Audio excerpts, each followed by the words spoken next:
Welcome to the hottest real estate topics on the planet, keeping you up to date with all the creative ways to buy and sell real estate without bank qualifying, so anyone can build real income starting today. Here is another great show with Dealmaker Bill and Pete the Rookie.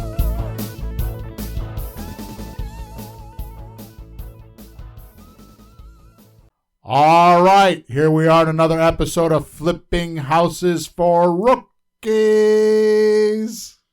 Ever wonder why you should own apartment buildings? Or if you can? I know we did that for a while, right? Mm-hmm.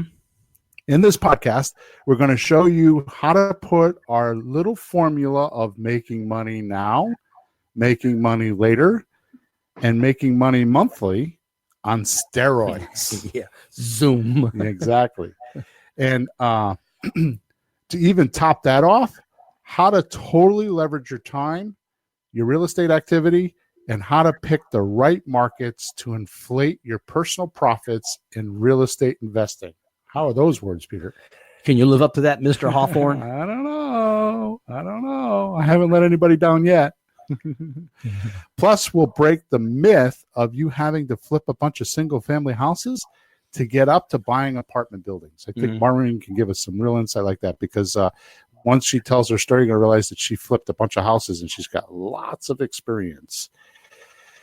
So, if done correctly, there is a massive, which I didn't know and you didn't know until we got started, a massive pool of money waiting to be invested in what these lenders consider to be really low risk if you do it right. Mm-hmm. And they're just dying to lend this money. Yeah. Because it's like just a good, safe, good investment for them. And it's actually kind of different than the flipping houses business, because that seems to be, if you know what you're doing, the lenders are really excited because they've done business with you. But these are completely different because it's like all numbers. And it's once you start, obviously we aren't as experienced as Maureen, but once she starts telling us how it works, it's just, you're just going to, it should click that these lenders just like really want to lend us money. And it's like, the money is not the problem. It's finding the deals that really gets you going. Being a deal maker really counts, doesn't it, Bill? Yeah, totally. Yeah, you got to live up to your name. Exactly. So lastly, we're going to cover how people think automatically that apartment buildings, like, oh, I don't want to be a landlord up until 2:00 in the morning unclogging toilets. But instead, Maureen's going to probably shed light. I don't know. We're going to ask her some questions and see what she says. But I think she's going to shed light on how it's really just an amazing business. And it's not about unclogging toilets at 2:00 in the morning. Mm-hmm. So with no further ado, we have Maureen here. And as we spoke about, Maureen, you have to you've already done a little bit. We don't have guest speakers very much. So this is a little bit new for us and our listeners. So we kind of went through a little bit of the technical stuff already. And you were really cool about that. So welcome. Here you are. You. Great to be here. Thanks, guys. I love supporting the crew from Connecticut here, trying to teach people about real estate. So I think it's fabulous what you're doing. Yeah, awesome. Thank you. So I'm going to kind of give a little intro. There's just a little bit I know about you because we've just met a couple months ago. So I've heard more about you than you've told me about you. So, you had told me the other day that you had done over 3,000 doors. You've been involved with purchasing over 3,000 doors. And, obviously that makes you really qualified for knowing what you're doing and understanding it. Before we get started, I want you to tell your story. But before we get started, I want people to realize that you've been through, from what I understand, you've been through the progress of a single family house and then buying multifamily houses and then going into the large buildings.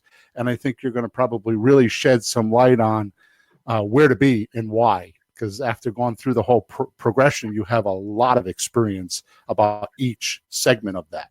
So as we go through our questions, I think people will start to see some of your amazing insights because you've been there, done that, and you're still doing it. Correct. Yeah. So, excellent. So if you could just take a couple minutes and just tell us your story, however short, long, whatever you want to do. I'm all ears. Do we have 3 weeks? No, I'm only kidding. We got this week, we got next week, we got the week after that. She's telling us to order lunch, Pete. we do that too. Go. No, I'm just teasing. So, one of the things I do respect, we all kind of start somewhere, and whether you just bought one flip or 1-2 family, I mean, that's a huge leap to take. So, we all started somewhere. I try to remind people that nobody's born knowing this stuff. Every single person figured it out along the way or had somebody teach them. So nobody should ever be hesitant because they don't understand something. At one point, none of us understood any of this. So I just like to tell new people that to just, keep going, figure it out. But I did, how I started, I did kind of grow up around rehab. Somebody was rehabbing a house near my grandfather's when I was young. And I actually started getting paid, like picking up the job site. They had some issues with the town. They were leaving messy job sites. So I was like, 15, 16 years old, picking up the job site. Then it was pretty soon like, oh, help us carry this kitchen cabinet and hold this window for me and level this. And here, this is how you mud sheetrock and do the tape holes. And, I know how to cope trim. And so I actually learned I could build a house from the ground up myself. I don't know if we ever discussed that. I taught my kids, the kids were installing windows when they were 15 years old, racing to see who could pass this. Pergo floors, they had that down about 14 years old. I know every aspect of building a house, and I love it. I absolutely love the business of it and the renovation part. But, our first house we bought was a rehab for my husband and my kids, and we ended up finding out there was an extra lot. So we actually sold a lot for what we paid for the house. Sold the house for about $230,000. So I was like, there's something to this real estate. there is ways to make money in real estate. It just kind of tripped into that deal. And then I knew some people that held multifamily. I always thought I knew a little bit about it, but I didn't really understood how it worked.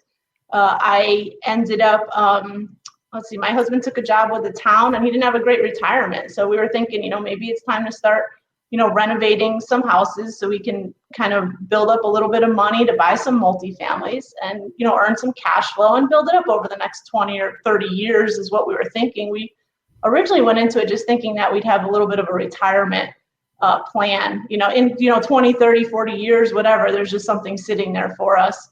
Because we couldn't rely on pension plans anymore. You don't want to live on just Social Security.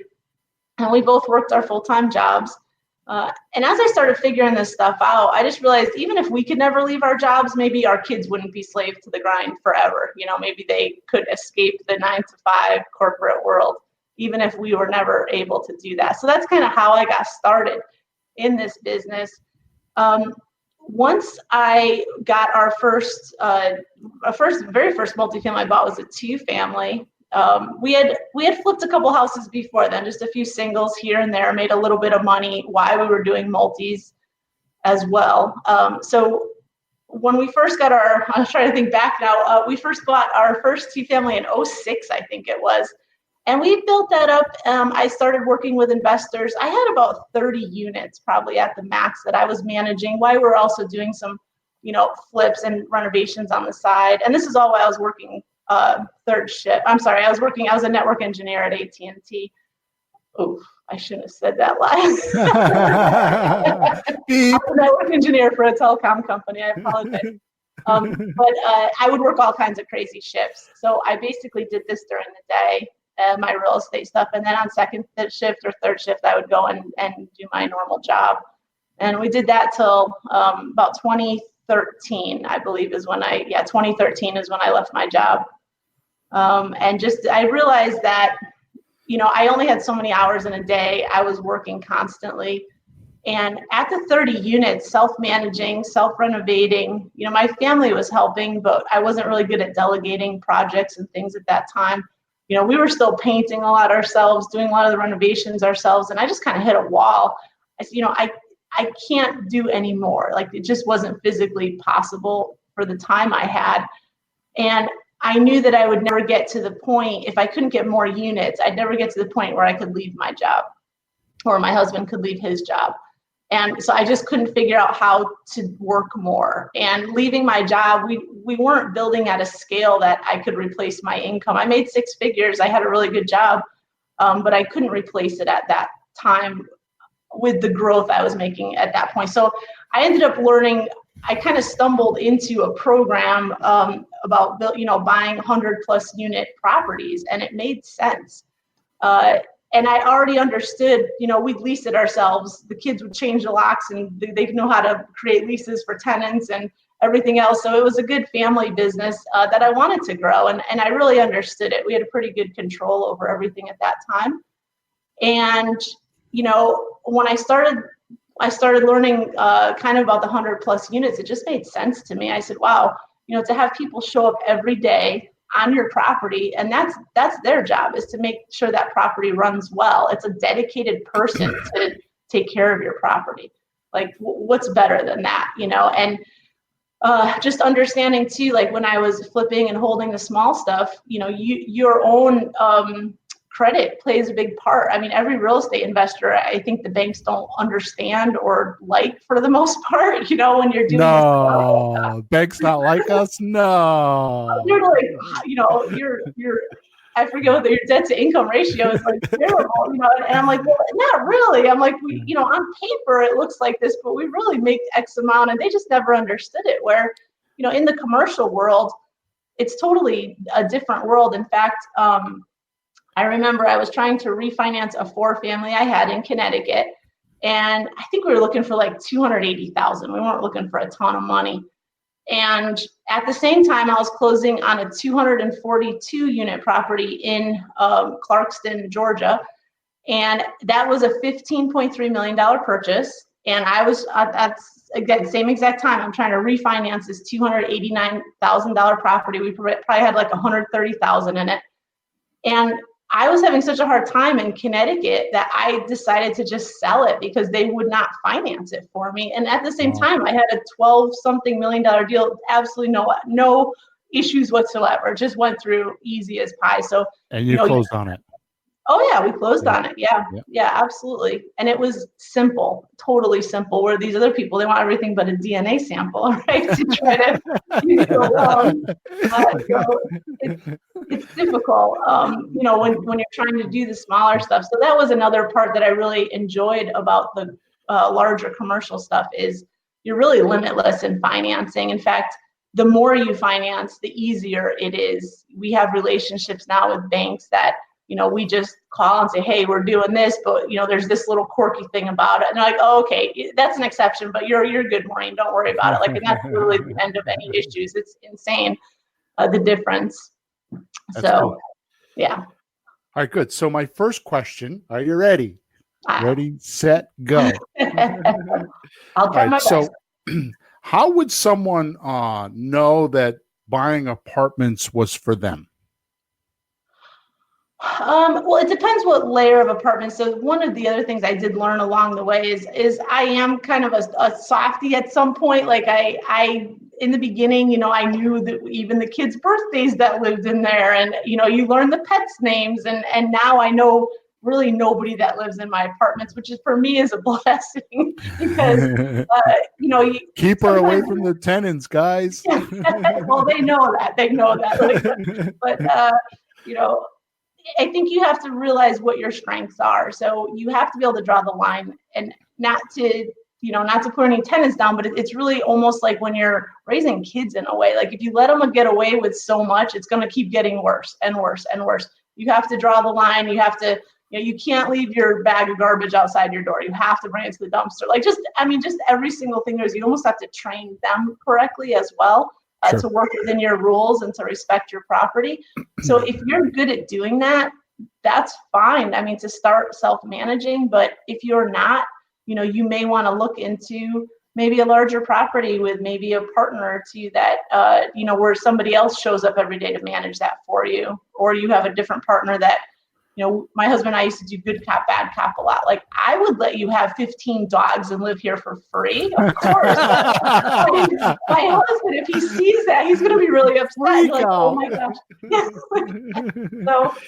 So let's clarify something right off the bat here. So I think what we should do is we should talk about, 1 to 4 units is like apartment buildings that you would use like comps to buy. And it's very much like what you're talking about, where you're self-managing. Once you get into 5 units, then it's commercial. And obviously, the more the units, the more commercial it is. So I think what you're talking about, the first way when you're self-managing, is that 1 to 4 or 1 to 5 units, correct? where you're That like is correct. hands-on. Yeah. Yes. And then you're very involved. yeah, that is correct. And even the 5 to maybe 60 units, there's still like the term on the street is the mom and pop operators. That's what we're known as if we're running a 5 to 60 unit kind of property. Sure. Where we don't have full-time management, things like that. And you are a little restricted with banks and lending there too. Usually, you typically have to find a local lender to write a loan like that. So anything under probably $1 million, $1.5 million, maybe $2 million is going to be done by a smaller local bank. Right. Good. All right. Next question. Do you think it's bad for someone to buy an apartment, a big apartment building like you're talking about, as their first deal? I think everybody's different. And if you're really good at processes and control, and you maybe come from a corporate world where you were managing a bunch of stuff and you just know how to delegate well and hold people accountable, I'd say no.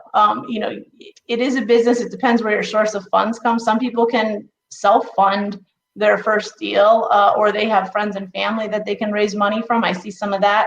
For me, my first big deal, I had a partner in it. And I remember him saying, Maureen, can you send the video guy? Do you mind paying the video guy? It was $750. And I was like, oh my God, where am I going to get this $750? That's really where I started, like totally true story. Oh I'm like, God. I can't tell him that I can't go for $750, but like, what am I going to do? Like, it was just, so, like I said, I've started literally with zero money. My friends and family don't have money. So it was just, just hustling, just hitting it hard, under networking, raising money that way. So, but anyway, to answer your question, it really depends on the individual person, but, and who too, who can you make a phone call to if you have an issue, what kind of support do you have if you run into a problem, do you have a friend or and I'm not trying to sell anybody any kind of coaching stuff, but, do you have just somebody that's done it before, some kind of mentor that can help you through it? Yeah, that always helps. This isn't one of my questions that I had written down, but Sure. When we do the single family houses, we use private lenders with IRA money, and it's amazing how many people have family and relatives that have that kind of money, and they don't know it until we talk about it on the other podcast, until a good deal comes along, and all of a sudden the greed glands jump out and they want to get in. You know what I mean? And just a little bit that we've been doing with it. I've been talking in my network meetings and stuff, and just because we're on the topic, I want to talk about there's 2 type of private lenders. There's at least that's what I have found, and maybe you might have more to input here, but so there's like the debt lender, right? So you're just going to like borrow money. You're going to pay him his interest. He's not really part of the deal. He's just all about the money. So you borrow it, you pay it back, you pay him his interest, and that's it. And then there's the equity lender, which I was not aware of until not very long ago. And that's the guy that will put money up. And if he puts up 10% or 5% or 20%, he shares that profit in the monthly cash flow, and he shares it in the later on, the money later. He's all the way in for that 10, 20, 30%, whatever he is. And I think that's what you're talking about when you first had your first partner, right? Is that what you're talking about when you first had your partner? Yeah, when I first started doing small stuff, that's actually, I was seeking out a way to learn about pulling investors in, because I really didn't know anything about that world at all. And I didn't want to like break the law by doing something like that, like finding out. No mob guys, huh? No. That, you don't want to find out that you don't know what you don't know, right? Basically, So you don't even know what questions to ask. So that's how I actually stumbled upon this whole big apartment, learning about it and stuff. But anyway, my first kind of partner or investors that I had used were 8% pref. So they would get 8% on their money. So if they lent $100,000 to the deal, they would receive 8% annually, paid monthly. We would do that monthly, and then the typical deal was splitting the deal 50-50. So on the cash flow as well as like the equity at the sale. Right. So that was our structure. So they would get the 8 pref, and then we'd split the dollar after that. Nice. For cash flow and, equity. All my point is that when I've been talking around, because lately I've been kind of just talking about the apartments, because we have a few deals we're trying to put together, and that all of a sudden there's a few guys I had no idea had a chunk of dough, and they're like, well, I'd like to do that equity share thing. How does that work? And it just kind of all of a sudden opened up because there's deals there. And that's all my point is when there's deals and they can say how much, they can see how much they're going to make, all of a sudden, money starts to flow. Yeah, it's you'd be surprised who has money. I do music lessons still a few days a week, and how you doing? What are you doing? I say, oh, I'm doing apartments now. Yeah, how's that going? And I tell them a little bit, and I'm just laying the groundwork. Oh yeah, we're buying this thing, and it's only this much, and it cash flows that much, and they go, really? And I know that guy's wife sold a house for $475,000 recently from the family, and he's retired with a 401 and a 203 and all those things. And there's several people like that right around you. So if you just talk about it a little bit, they're kind of set for when we need to pull some private money. They're watching me for a few months, like, this guy knows. Do it. They go like, geez, you know what you're doing. I go, play the first song, and that's all you have to do. Just talk about it a little bit. And people are there with money. My sons have money. I'm not sure if we can pull it the way they have it structured, but they're watching me like, Dad's doing something right here. So I walked into my son and his girlfriend. Yeah, I'm doing apartments now. She goes, I would never want to be a landlord. And he goes, I wouldn't mind the cash flow. Shut up. So down the road, he'll take what I leave. Yeah, I'll tell you, it's insane the amount of money. After my second deal, so I bought my first deal. 3 months later, we closed on our second deal. So my first larger deal was 117 units. My second deal was 250 units. About a month after I closed on that, we replaced our income fully, so my husband could actually leave his job too. Nice. At that point, so it happened that fast. It was literally within 4 months of getting my first deal. We had more than enough cash flow, and that's after paying investors, after I had a 50-50 partner on that deal as well, and I still had enough to retire my husband and pay all our bills and be comfortable at that point. Nice. Maureen, that's music to my ears. Yeah, it's crazy how fast it happened. All right, so I know this is kind of a loaded question, and I don't expect you to go into ABCs on it, but there is a theory you have with this, and I'd just like to see if maybe you can share it. So, what have you found the best way to find these large buildings? What are some of the key points that you have noticed that kind of point you in the right direction?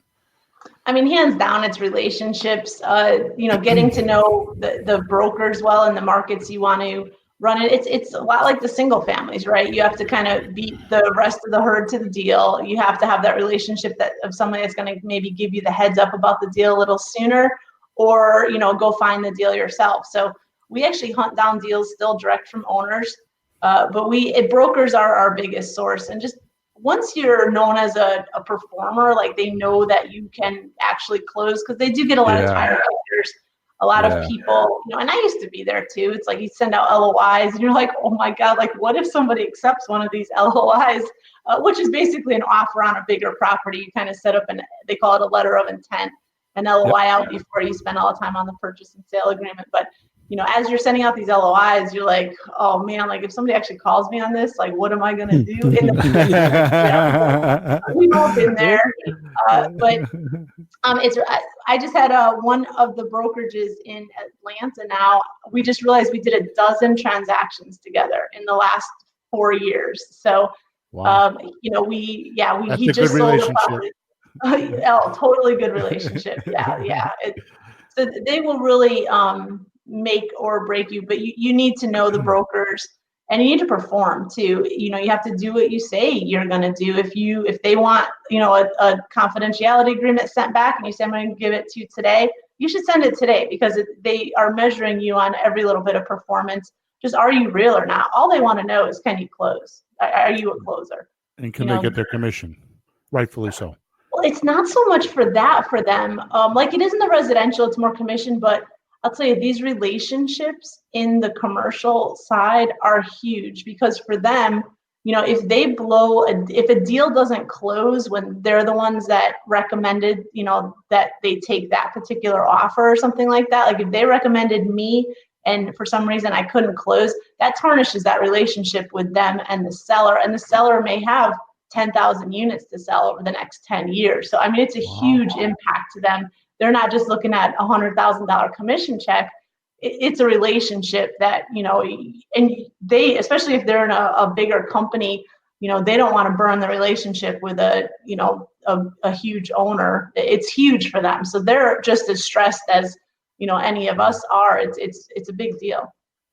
So for the listeners, you should listen to that. That Mhm. I was not hyping it when I said she was going to give us insights. I mean, where do you hear somebody say that? You know what I mean? I mean, somebody she's just said she's got one broker that she did a dozen deals in the last 4 years. I think that's amazing. That's worth listening to right there. All right.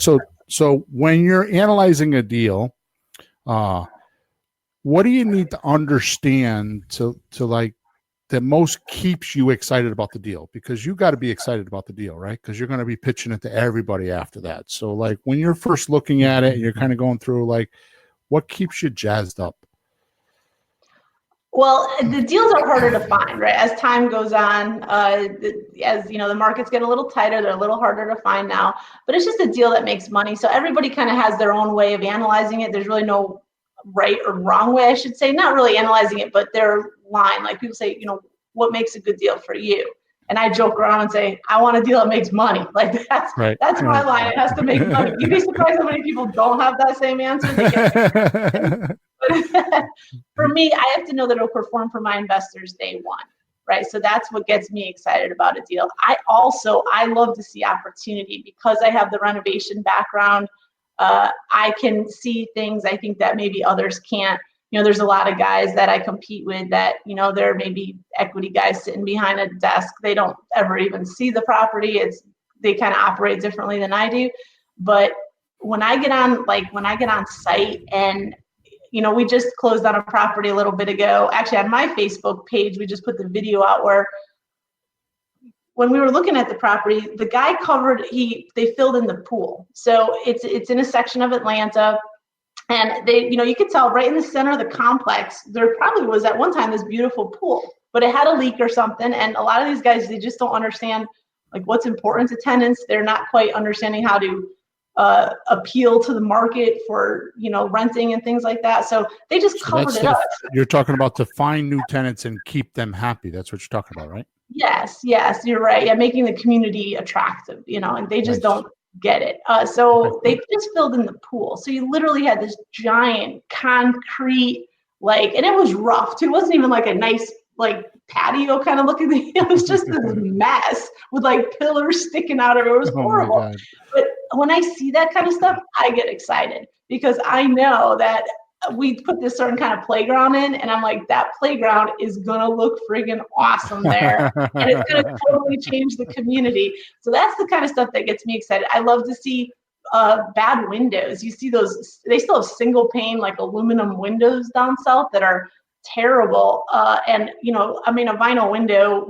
I think we're putting in 1,800 windows this quarter in our apartment complexes, and so we can get them down for a really good deal because we're purchasing so many. But I know for really a relatively little cost, I can make the whole place look different. Another thing we like to do is see the old sliding doors. I had to deal with 10-foot wide spaces with sliding doors. They were sliding doors. I could barely open and close them myself. But we replaced those with French doors, and it makes the buildings look so much different, and just the community looks so much better. And that's what keeps me driven to do this. I love changing it. And I like I feel like I'm a safe bet for the investors. I mean, I know what I'm doing. I know a lot of my investors personally now. I have some people that have been in every single deal from my very first one. And I know those guys. And I feel that, as long as I keep buying stuff, they have an opportunity to keep it safe. Every once in a while, they'll call me and say, hey, Maureen, somebody wants me to, they want to pay off credit cards. They want to give me 4% and they want to know if I'll lend them $100,000. I'm like, just hold on, I'll get another deal. I almost feel like it was a bad decision. So I'm like, I got one in the pipeline. Yeah, exactly. We got to hit something. Richard over here is about to, he's the money's burning a hole in his pocket. So I enjoy that part of it too. Just providing good returns. And I think the more you know what you're doing, the safer the deals are. Yeah, totally. Yeah. And we talk about that a lot in the podcast with my lenders. I don't have a big pool of lenders, but you're doing the right thing when your lenders are asking you, hey, you got any deals you're working on? That's kind of like what you're talking about. It's Absolutely. You're doing the right job for them when you're doing that. If you haven't thought about doing private money investing, you have to realize when people have money, the first thing that comes in their mind is, how can I keep it and make it grow? Yeah. And just standardly sticking it in the Safely. bank or something, it's not going to really grow very much, or money market, it's just not going to grow. They want something safe. So if you have a way to do that, they want to work with you. It's not like you're begging them to help you. They need you too, because you got a solid investment. Absolutely. So I want to touch back a little bit. Again, this is not one of my questions; it's a diversion. But Sure. we talk about all the time. It's kind of like I guess it's a Ron LeGrand mantra. I don't know kind of where I got it from, or it's my own. I don't know what happened, but it's money now, money monthly, money later. So I know the little bit that we've studied it. Well, actually, it's not a little bit. We've studied it quite a bit, but you're more obviously you've done it. So I know they talk a lot about the acquisition fee as money now, and then of course the rents are money monthly, and then there's money later, and then the philosophy, and I don't want you to like go on forever and make a whole seminar here, but the philosophy is that you kind of like reposition the tenants and you kind of reposition the property, and that's kind of like the money later. So can you just kind of give us a quick analysis of that? Is that possible?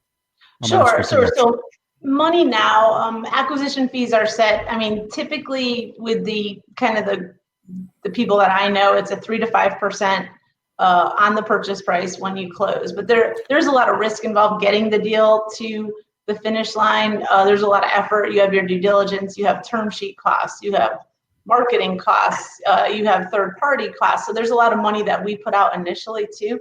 That's at risk really until that deal closes. If the deal doesn't close, it's just basically gone. So that acquisition fee is for you to find the deal and get it to the finish line.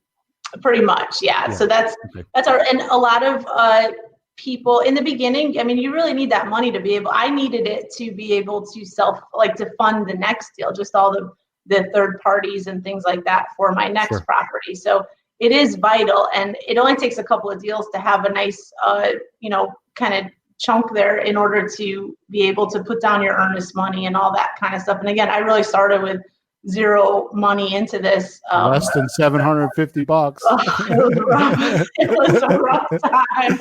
A lot of faith and courage involved in doing this. Not for the weak of heart, for sure.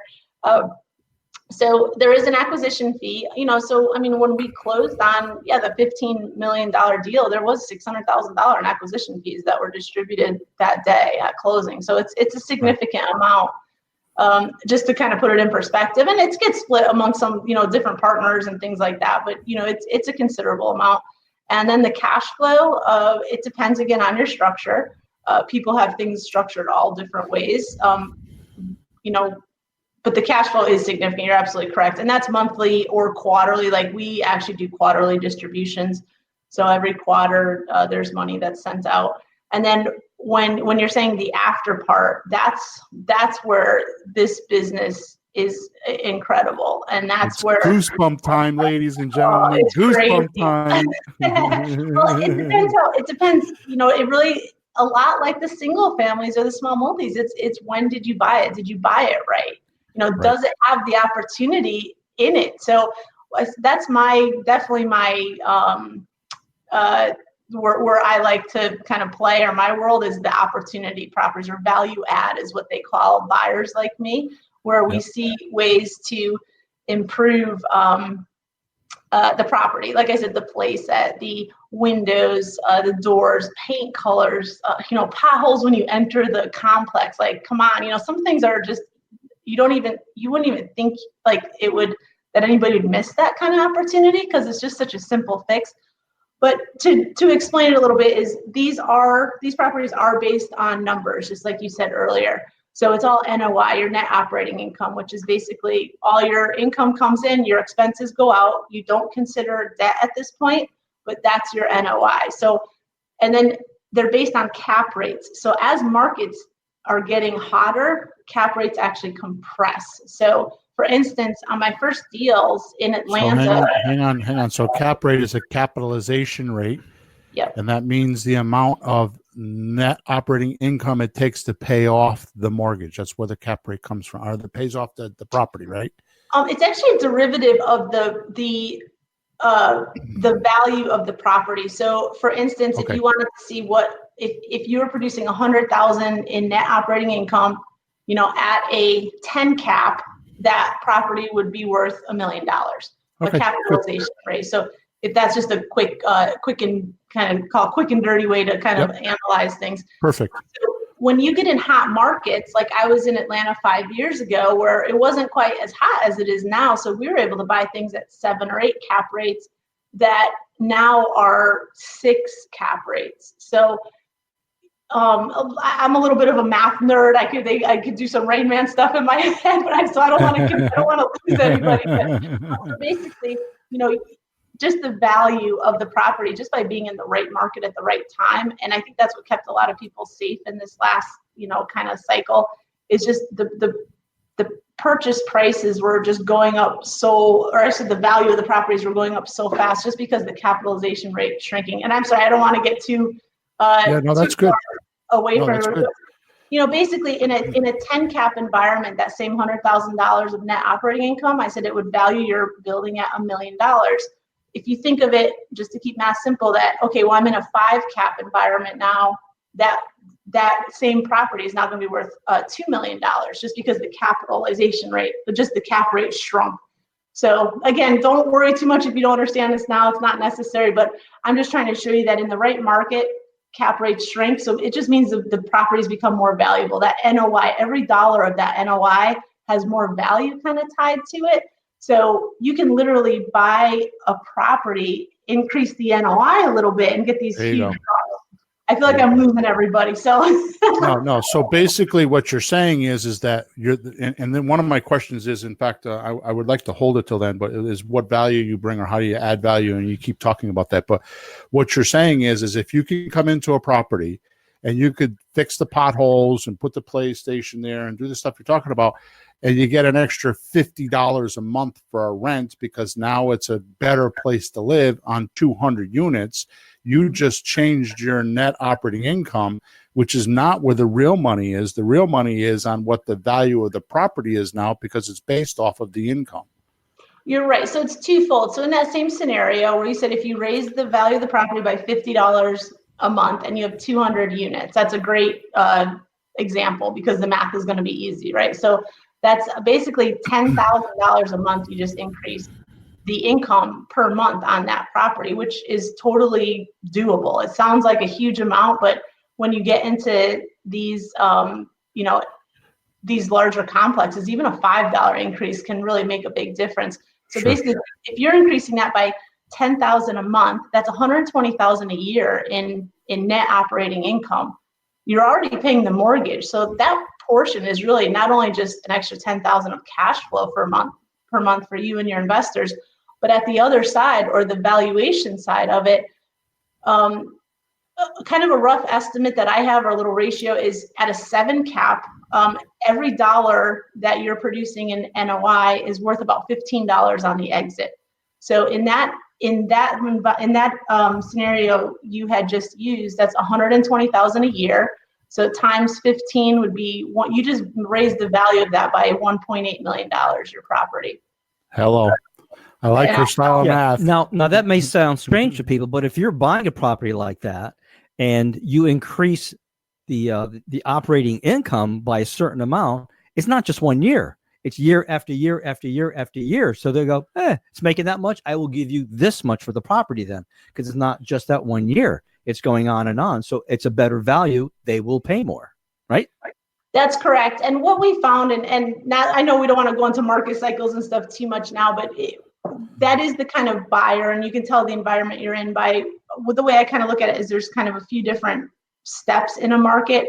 When it's first coming out, like Connecticut, there's some areas that have, I think, actually come out of the recession now, but there's some areas that are still like we never really came out of the recession, right? I'll vouch for that. right. And I'm like, I tell you, I travel all over, and I feel like the whole United States has come out of the recession, except for Connecticut. I still own them from 06, 07 because I'm like, they're still not worth anymore. It's insane.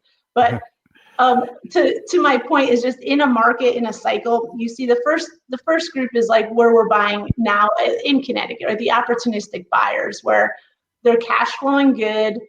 We don't know what the appreciation is going to be on them, but we know we can earn cash flow pretty decently.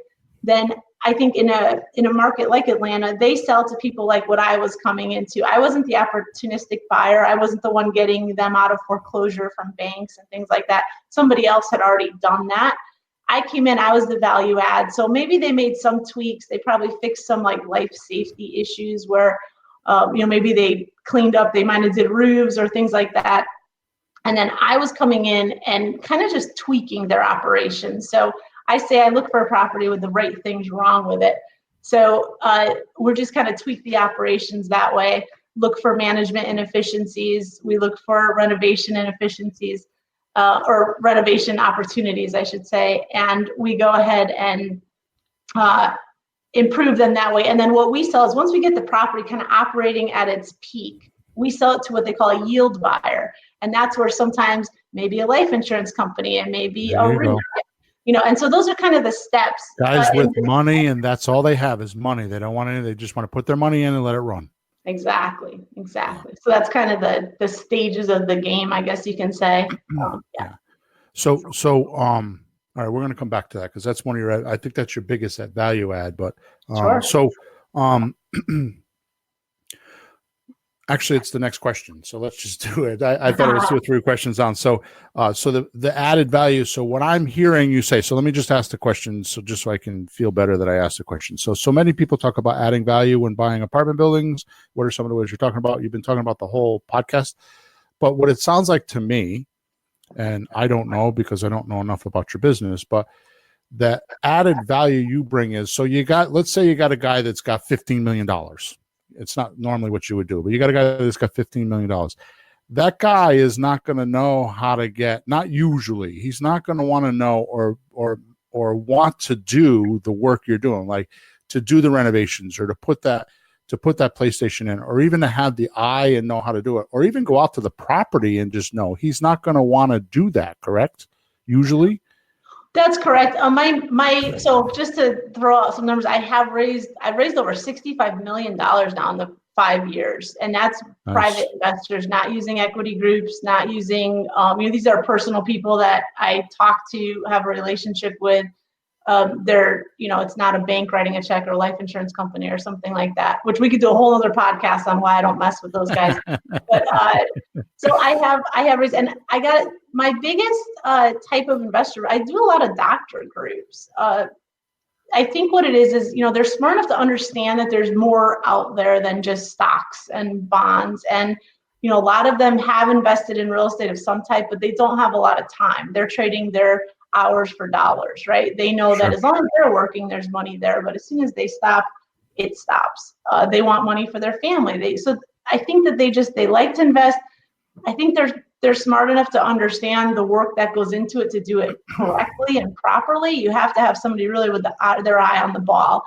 And what I did notice in this business, one of the reasons that I think I have been so successful at it and have had an excellent, just track record of being able to do it is because I started small. I understand what it takes to replace a window.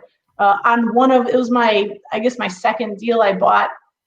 We had there was some rotting around a couple of the window sills up on the second floor level of a clubhouse. And I had a third-party management company at the time. And, they said, okay, well, to fix that, it's I had 3 bids, which was, their MO. They always get the method of operations. They always had 3 bids. One was $20,000, one was like $50,000, and one was $60,000. And I'm like, wait a second. You're talking I'm like, I could go fix it myself. I know, I'm gotta find out. Get the hammer and tape measure, kids. We're going for a ride. And your flashlight, yeah. But anyway, I was like, I couldn't even wrap my head around how they could even get to those numbers. So I'm like, went down to Atlanta. I'm like, all right, I want to meet with these guys. I want them to go over. So the first thing is, they're like, oh, well, they put the ladder up and they're like, well, it's up there. And I'm like, let's go, boys. Let's go up there. And I don't think they even expected me to get on the ladder. So when you kind of, when you know how to do this stuff yourself, because you started with 2 families and single family flips yourself, we're totally a different breed than the typical owner of these apartment complexes. So, we went up on the ladder and I looked at it And he's saying, well, we have to remove this rotted wood. And I mean, let me just set the stage a little bit. It was literally the paint had failed because you're up on the second story. Probably nobody realized that the paint, the caulk had kind of just ran its time and needed to be recaulked and repainted. And so water got in there. There was a little bit of like dry rot stuff up on the top. It was not a big deal. So we go up there and he's telling me, well, we have to remove this, rotted wood. We have to take the window out and we have to go all the way down to the studs to make sure we got all the damaged wood. And I'm thinking, okay, buddy. And, he goes, we're going to have to, remove the trim in order to get the window out. He goes, and then we're going to have to re-side the whole upper layer. And I'm thinking like, this dude's insane. Like, what are you can of worms? What the heck? Yeah. So, and that was like the $60,000 guy, right? He's like, and then we have to re-side the whole bottom one because your siding is going to be matched or mismatched. And I'm just like, and we're going to tear the building down and put a whole brand new building up too. Pretty much.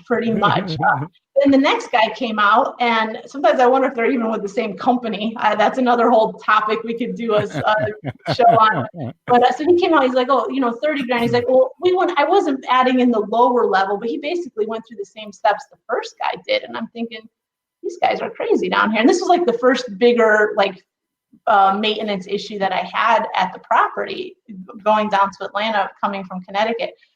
And so I looked at the guy and I said, well, do you guys use like aluminum coil? I said, do you guys ever wrap things? I said, to me, it looks like we just need to pull out the bad wood, replace it. I don't even really care what kind of wood it is because it's you guys wood don't without wrap. Holes would be good for me. Yeah, it's up on the second floor. There's nothing that's going to, hurt the stability of the building or the structure of the building. It was just literally an exterior little, drip edge thing. It was not a big deal. So I said, let's just replace that. And then we can wrap it with coil. I'm like, you guys do that down here? Cause I didn't see any of that kind of stuff on the building. And the guy goes, he said, yeah, my guys, he goes, oh, that'd be a tough window to wrap. I mean, it's literally a 1x4 piece of trim and a box. I said, well, if you guys can, and I was being sincere, I wasn't being a smart ass. I said, if you guys can get a breakout here, I can show you guys how to bend that, how to make those bends. Oh no. He's going, what? I lost him. Yeah. And my construction manager for the property management company, he's like, okay, we have to take a different route with these people now because they understand. Everybody go into their own corner now. The ref's here. Yeah. So my whole point to that rant was that when you get somebody that's just signing checks in, 5 states away, and they don't have the knowledge to know that it's a very simple fix. I bet you 80 out of 100 times, 90 out of 100 times, those guys get their 60 grand to fix that window, so. And they know that when they were given the bid. Yeah. And like I said, they just went through the same steps so similarly, which was just BS that these guys got to be with the same company. Maybe they have 2 names. I'm not sure how they do it, what the scam is, but I'm like, there's something going on here, some racket. But we literally fixed that for, I think it was $1,200. I ended up having them wrap every window on the second floor. Oh my God. And it was nothing. So that's the value that I add is I don't let them get away with that kind of stuff. And in this commercial, they see the big property, they see a $15 million or $20 million property and they're like, oh, let's just add money here. Let's put the drill in, drill it out. Yeah. And some of these contractors do really take advantage of people like that. I have another friend that was just selling his properties and it was a 1980s built property. And, he's telling me that the money he spent, I was considering buying it, saying, okay, what did you do for capital? And he's like, well, I replaced all the circuit, all the electrical boxes. And I'm like, it was 1980s built, right? He's like, yeah. I'm like, why did you do that? And he's like, well, he goes, well, the contractor said I needed to do it. And I'm thinking, I can't think of a reason, maybe somebody out there knows, but I can't think of a reason to replace, the breaker box for a, 1988 property. I'm like, so again, he wasted an ungodly amount of money doing something because he was a little clueless. It's not his world. So we add a lot of value as operators with the experience we gain in flipping single families and doing the small multis. And we really can run circles around a lot of these other operators. So once again, I have to brag on you. So thank you. I mean, I didn't know we were going to get into this conversation, but you don't read that in any of the books. I'm sorry, say that one more time. You won't read what you just said in any of the books. I mean, what you just said is that's just real live, like you did it. You know what I mean? And that's just amazing because, I mean, normally when you talk about adding value, it's like what you're saying, you had to playscape and you had to, fix the pothole. But, what you just said is just so true. It's just your personality and your dynamic and, and it's just who you are, and it's because you just went out and you pay attention to the details. That's what it is. That's what I think it is. You pay attention to the details. And in that offer, you're looking at the details and they just don't add up. And we talk about that in some of our other podcasts. It's called contrary facts. It's like you got two facts and they're both supposed to be right, but they don't make sense. And right. you actually got on an airplane and went down there and got on the ladder and show me, you know, and that's just amazing. It's just amazing. Oh, well, thank you. Yeah. I really take it to heart that other people that, my investors, like I said, I do know the majority of them. At this point, personally, and they all have my cell phone number they can call. And I do realize the fact that, they're doing their doctor stuff or they're in IT Sure. or they're doing what they do. And they really are relying on me 100%. It's really, and I take that with a great weight. I don't take that lightly because they really have no clue if it's really ultimately, if it's a good deal or not. I mean, they're depending on my analysis and me kind of setting the vision for it and being able to perform. So some people I've noticed that some people aren't as, they don't take that to the degree they should, like that, Right. that ownership of that and that weight of it. And so you really do have to be careful because, a lot of people, they worked 40 years for their retirement savings. Yep. They're giving it to you to put to work for them. I mean, it's a huge responsibility. Yeah. Which is the reason why you did 3,000 units in 5 years or 6 years or whatever it is. But, It's true. And I mean, knock on wood, we never have an issue with our raises. Our raises fill up quick. I'm not trying to brag on it, but you should brag because it's a lot of what you're doing is very sincere and it's hard. You put a lot of work into it. So you should brag. We do have work bragging hard. rights. Yeah. And we try, how long it take for us to get in contact with each other? Yeah. That's okay. Yeah, well, okay. I have a plan with you now, Maureen. I text you. If you text back, I say, Bill, she's there. Let's keep going. Well, she's available. Hey, Maureen, thanks to you, I'm going to tell him he's my handler now. That's his new word. Huh? It's no longer Pete the rookie. It's going to be Pete the handler. Yeah, Bill's handler. I like it.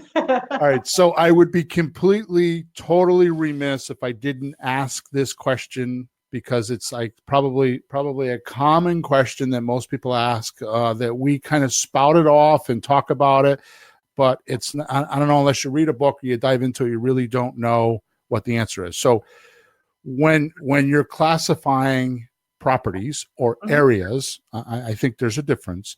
The realtors or the brokers, as you call them, use slang, right? All the time. Yeah. That you gotta really understand it because what I'm finding out is if you're not up to date with that slang, they know right away whether you're new or you're not. Or you're reading out of a book. You're reading out of a book. Or my script. Yeah. One of the things they talk about is A, B, C, and D properties. So can you just kind of run through what that means, kind of why it's important, and maybe a quick clarification on what each type is? Sure. And possible? I do, like I said, I started really from ground zero in this business. And so I do speak for different things once in a while or a little event. Once in a while if something's in Atlanta, I'll ask a broker sometimes, hey, do you want to come down and, talk to this group? And so they know, I don't lie about where I started or anything like that. Sure. So, and I've built up myself and, but we joke around sometimes about the phone calls they get from new people. Us guys. Don't point. I want to hear the jokes. Come on, give us one. Oh gosh. I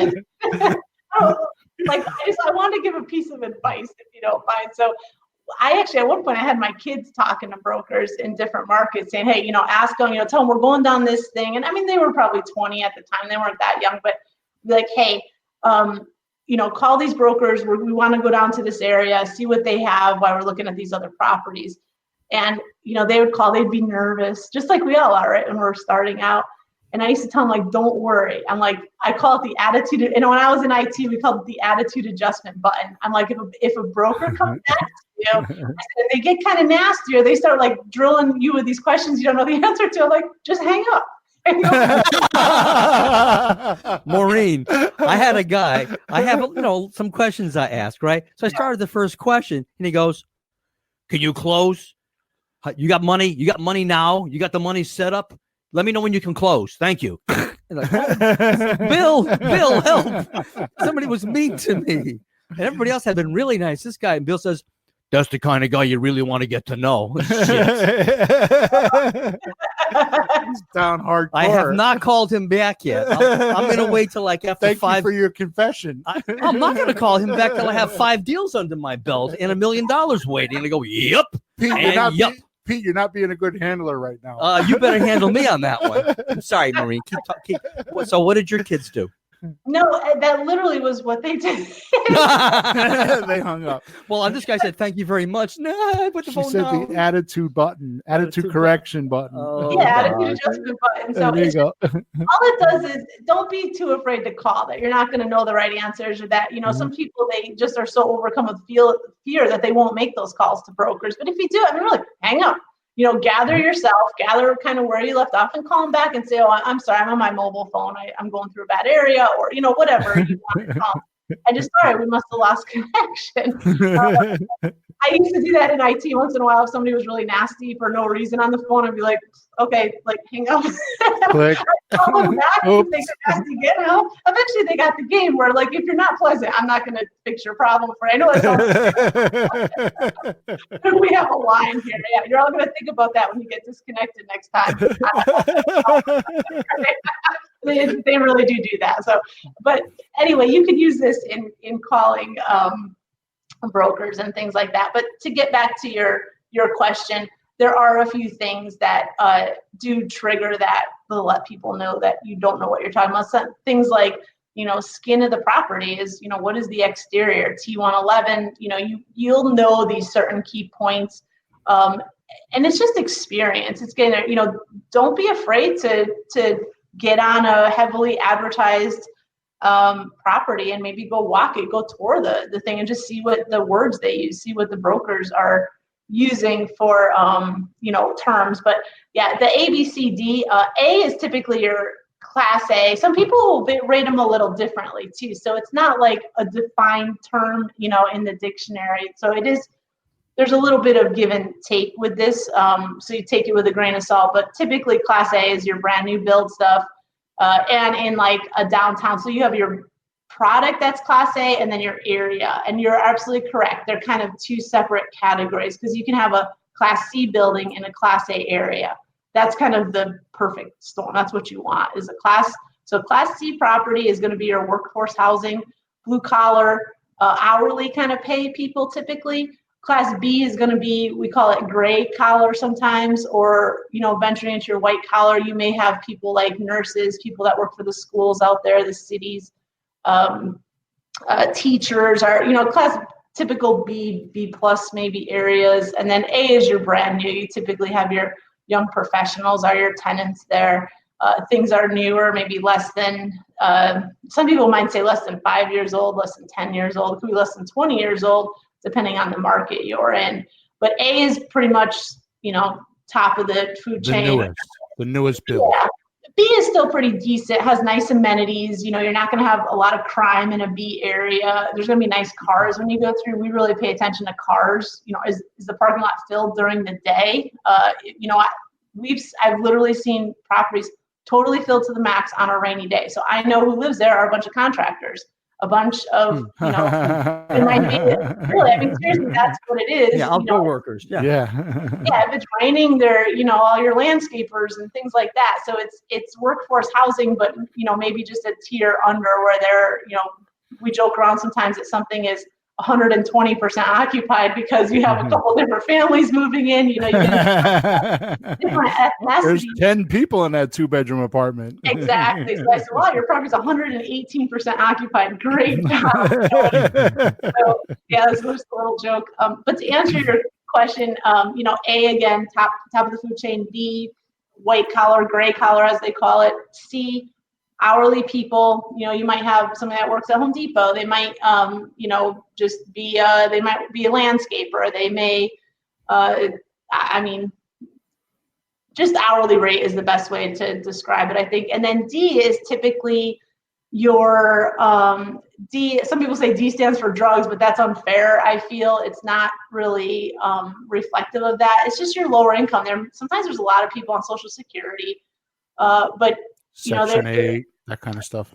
Section 8, and not always all Section 8 too. Sometimes, so what I've done lately is I've actually gotten a little bit of a momentum going in turning some of these properties around. So typically they say you don't want to buy a D property, and I would agree with that. They're hard to manage. Somebody said you get blood, fire, flood, and blood. You're going to deal with that D property. Fire, flood, and blood, yeah. Fire, flood, and blood, and there is some truth to that to some degree. Yeah, you're probably pre-60s, even early 70s products before that, and just the undesirable kind of neighborhoods, a lot of crime, things like that. That's a D area. And a D building would be. So I want to interrupt you because that's exactly, I want to clarify exactly where you're at, because you can have a D building in a C area, and that's where we were talking about repositioning the tenants and repositioning the building and bring it up to a C. Right. So the area and the building are, when you look at them, you got to look at both, right? Because one of the things you want to do is get your back end, or what we were talking about, that $1.8 million paycheck at the end, right? And that's where you're looking at that in the beginning, right? That's correct. And what I like to see, so we just did a couple of deals. I actually just sold them now, but we bought a few deals where it's in a great county in Georgia.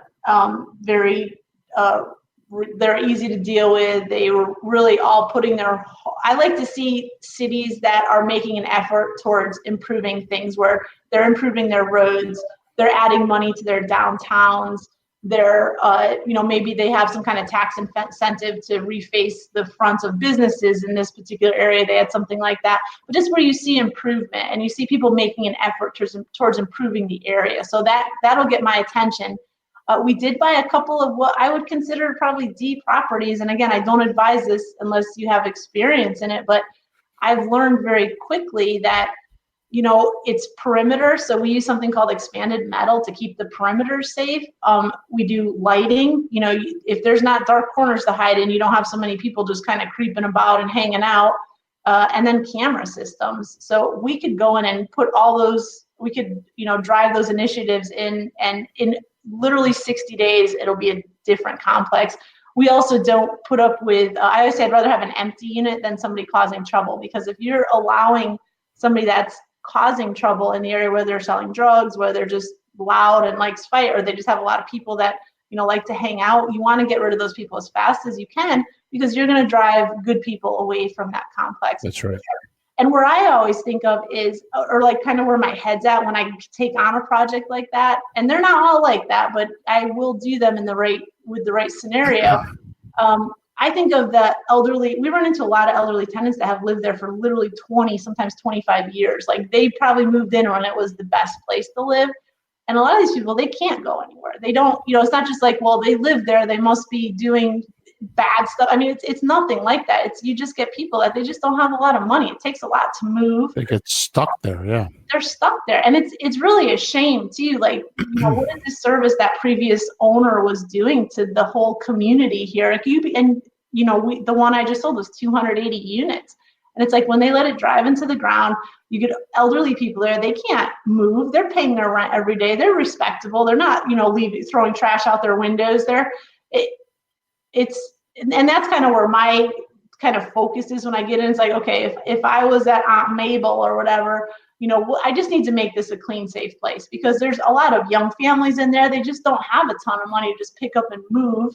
Or maybe they got a ding on their credit and, they really can't move. So it means a lot to them to make sure they have a roof over their head for their family. Sure. So it's not just this craze of, people just being a bunch of maniacs out there and, in D properties. There really is a source of, responsible tenants that just, you just need to maintain it. Just cut the grass, fix the broken windows. The place that we had just done was absolutely horrible when I took it over, but I saw the potential. Some properties you could dump a ton of money and they'll never be nice properties. I don't know if you guys know what I mean, just either the layouts wrong. Especially those like 60 and 70 properties where they got a lot of wood and all that kind of, they're still going to look that way when you're done. Yeah, sometimes. I like to say, we'll be somebody's home. I said, I never want to own properties that as soon as they get two nickels to rub together, a tenant's going to leave. Like they're only there because they have no other options. That kind of sucks. Right. So, you want to improve it so it is a nice place to live. And that's how you get your rent increases. Turns cost us a lot of money in this business. So the longer a tenant will stay, it actually works out better for us. Slow down. Whoa. Turns. Yeah. That means that when somebody moves out and you're looking to put somebody else in there, you're going to have to do some work, and that costs money. That's correct. Absolutely. Yeah. Good. But they're all just like mini renovations. If once you kind of set the plan for the property, certain gooseneck faucet, same exact light fixture goes in the same exact spot on the ceiling. Right. We're already using the wall color. You know exactly what that wall color is. Rug type and floor type and all that stuff. Yeah. So it's actually easy. Just, okay, we got a 2-bedroom turn, like go. You just hit that process and go, and you don't really have to think much about it. You know exactly what it's going to cost, how long it's going to take. Right. And then you get to increase those rents. What we had taught, I could talk for weeks on this stuff, Bill. So we're listening. Go ahead. No, it's your time. Yeah, I mean, just as we turn, that's really where you get, like you said, that $50 a month, times 12 months, times 200 units and 1.8. But we've bought properties. One of the ones I sold recently, it was $160,000 a month. It was cash. It was cash flowing. And by the time, I think we owned it 4 months. And I apologize, not cash flowing. $160,000 a month is what we were collecting. And within 5 months, just from inefficiencies, getting the rents to where they need to be, getting the occupancy where it needs to be, we were collecting $210,000 a month. So, wow. I mean, just that increase, it's a huge 25% bump, basically, in with that value of that property. Go back to what we were talking about before. Yeah, the value of that property you were just talking about, what you did to that. So we bought that property for 15.3. That was the one I told you, and we sold that one it was just a shy amount under 22 million in 2.5 years. So that's the impact that you can make. And I really tell people in real estate, it's great to start with the smaller stuff so you understand what a turn is. How much, you don't want contractors taking advantage of you for trying to do things that don't need to be done. So it's good to understand a little bit of that. I think you don't need to, but it just worked out well for me. And then you understand how to manage. If you have a third party management company telling you, oh, we couldn't rent because of this reason, you're like, did you try this? Did you try this? We used to do this, and so you understand it. But the impact that you can have on those properties is insane. Once you can get to this level, you're doing really the same thing, but you have a ton of help. I find it a lot easier to run 1,000 units with the team I have now, rather than, 2 of the 2 families I have back in Connecticut. I get more headaches from those 2 families. Hey, I know a guy in Connecticut that'll buy them from you. Oh, but it's just, I'm telling you, it's an actual easier business, and it's easy to scale. Yeah. So Maureen, a full-time management, does that happen at around 100 units? Where's the break where you can go like full management? Well, for the building size, typically per 100 units of a building, you have 1 inside person and 1 outside person. So that's kind of the way we call it, but it's basically like a full-time maintenance person and a full-time manager. And that manager at 100 unit property is going to be doing the leasing. She's going to be doing, all the bill inputs and everything basically. Whereas so she pre-screens the customers and manages, make sure that the turns are done and the bills are paid and all that stuff. Yeah. Exactly. And then the full-time maintenance tech, he's going to be assisting with the turns, completing work orders, things like that. But then as you get to, like, say, a 200 unit building, you're going to be able to afford 2 people on the inside and 2 people on the outside. a 250 unit building, you can almost, at that point, there's almost enough extra there for 3 and 3. But your ratio is pretty much per 100 units, you have a 1-on-1 or 1 inside, 1 outside. And a lot of times when you do start in this, especially if you're not familiar with the area, you want to use a third-party management company. So somebody that's experienced in the area, because there are different rules in different areas. Like I was surprised down south, the deposits, they really don't do deposits like we do in Connecticut, where you're taking a month up front, sometimes last month or whatever it is.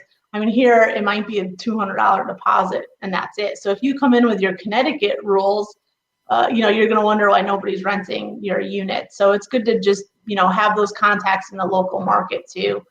They know who to use for roofers. They know who to use for, whatever, paint, things like that. So if you're purchasing a property out of state, and it's less than 100 units, if it's 50 units, is that a good thing to do? You get a part-time management. Is that not good to do? Which rolls me into my next question is do you manage your own properties or do you manage managers? Right. So we started to answer both your questions. So a single 50 unit in, 5 states away, I think that's going to be a hard first property to get into. I think if it's in your backyard, maybe within driving distance, you want to try to manage it yourself. If you have experience, you probably could. At that level, I would still think that you'd need some professional help. You want to make sure the books are done correctly. You want to make sure that you're following all the rules for, the tenant screening and things like that. So I think even 50 units is you probably want to at least have an assistant or somebody in there helping you with the books. I personally, I would not do a 50 unit 5 states away unless I was going to partner with somebody that, had one, or there was somebody I knew there, my, relative was there that was going to keep an eye on it or something like that. But I would say overall, it's probably a bad idea. Once you're over 100 units, you can get a professional management company in there. That's all they do is manage properties for you. And to answer your question, Bill, we started with a third-party management company. It was upon firing my 4th one down in, the Southeast that I just decided that, so we have our own property management company now. We started about 2 years ago. And it's just because I was spending so much time kind of like butting heads with some of the key people, because I know what I need to watch. I know the metrics that tell me if my property is performing right, because I do live in Connecticut and they are, a couple hours away on, a flight or whatever. So I'm not there every day, which is actually probably good for me because I do get in the weeds too much. Yeah, that's okay. You can be 5 days late on your rent. That's okay. You'll be walking You'll be walking somebody's dog. That was with my money. With investors' money, I wear the business hat, so there is no leniency on rent payments. I think that very good. Very good with that. But it was when we fired, like I said, the 4th one, and I was just so aggravated all the time, and always felt like I was fighting with the key people of the businesses. Like, no, we need to watch this. You aren't, doing that report right. I'm not seeing this particular number I need to see. And it was always just struggling so much. So I just got to the point where I figured instead of spending all my time, basically trying to explain to them the way I thought it should be run or the way things needed to work on my particular properties, I figured that the energies is better put into just kind of sending things downward, the rules down, the procedures, the processes down, and running it the way I see it that it should be ran. And that's what we do now. And it's a lot better for me. It's a lot of work. I didn't really want to own a property management company getting into this. In fact, I was hoping to kind of get more away from it because it does burn you out after a while, I think, getting involved with all of that. But I have some great people now. It took a little bit to get the right kind of people in the right seats of the bus, but now we have a really awesome team, and they know exactly the way I would want something done, so they just kind of implement it. They know when we should replace something, when we should upgrade something. They know how to treat the people, how lenient are we with certain things. What do we put up with, what nonsense, what is an immediate eviction called for. So we've gotten some awards from cities and stuff for improving properties. We've taken some of the worst properties in areas that they're really trying to make changes in, and we go ahead and we change those properties, and it gets their attention, and it's really teaming up with the community. I love that part of it. So anyway, to answer your question, I now have my own property management company, but it's definitely not necessary when you start. Yeah, there's a lot of guys, a lot of investors that I've met in a few of the same arenas that we travel in that had just managed the managers, right? So they manage the management companies. So that seems like the common way to do it. But obviously, the more I learn about you, the more I find out you take it to the nth degree. So there you are, the Maureen way. I do. I'm a little intense sometimes. I think I feel bad for the property man. Like looking back, the property managers, the companies I was dealing with, I'm like, they weren't bad property management companies. I was just like, why is this $200 thing billed twice? Like, you can't do that, And they're like, how do you even see that, Maureen? Like, why? It's crazy. I found it at 3:00 in the morning when I was reading the reports. Oh, we may be the same person, Bill. You do that too? Yeah. I don't know if I should be scared or encouraged here. You can't watch your money too much, especially, and again, when you deal with other people's money, I don't mean to keep harping on it, but you have to do everything you can to protect it and to watch it. And I'm not saying nothing will ever get by you, but you have to, use everything you can to protect it. That's the way I, to sleep good at night. I have to know I did everything I could. I found in my life I had phases of people. It's like nobody starts the day and ends the day with me. They I go through phases, It's like I got this phase and then I go do another thing and I do that phase, and then 11 o'clock at night or whenever it is, it's like, okay, now I'll start thinking about maybe going to bed now. But nobody lasts the whole day with me. They go through phases. That's awesome. Anyways, I have a couple more questions. I can't thank you enough. I mean, our listeners, what you are providing, having entered into this arena and being a newbie myself, which I have not been for a very long time with my real estate business, the things that you've given us insight to today is just ridiculous. Oh, so thank you. My realization is because we're struggling with that, Pete and I, because we're like, let's buy some 50, 100, 50, 75 units. But my realization listening to you talk about it is, wait a minute, Bill, it's probably just as hard to find a 50 unit as it is to find a 100 unit. I mean, it's probably just about the same amount of work. It might be a little easier on the 50 unit, and you correct me because you would know, but it's like, why not do that little bit of extra work and get the bigger unit? You know what I mean? Instead of just settling for a 50 unit, because I think that's what we've been kind of doing until I talked to her today. I didn't realize I've been going back and that. forth. Like, it looks like the 50 units are easier to get in some places. Maybe nobody wants them, but then the 100 units and 200 units or 150 are easier to manage. So like, which one do we do? And we wind up with neither. So we're trying to sort that out and get something to go.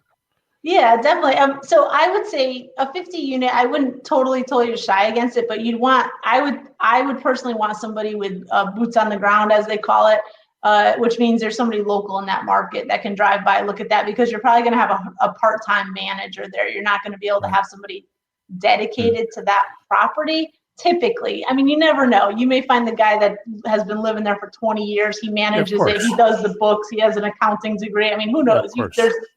There's always like needles in the haystack. Yeah. So, but you're absolutely correct. The one thing I would tell you though is, as a new person into the market, you do stand a better chance of getting a property. I say if it's like 125 units and under, because the sophisticated people that are scaling, that own 1,000, 5,000, 10,000 units, they don't play in that arena because it is more difficult to manage, because you can't have the ratio of personnel there to watch that every day. But again, you know what? You have to start somewhere is something to look at. I cut my teeth on a property that was probably a little worse than I should have bought my first time.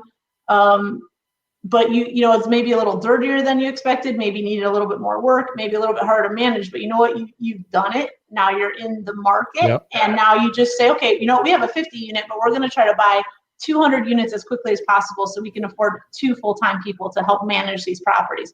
They don't have to be right next door to each other. They could be in the same area. You find a place for an office, so that's the approach I would take. If you found a really sweet 50 unit, I wouldn't say don't do it, but plan to, okay, we're going to need X amount of units. Let's hit it hard. Let's go down there for 2 weeks and turn over every rock until we could find another, lead on another 50 units to get those 100 units that we need. Or backfill with more units. Yeah.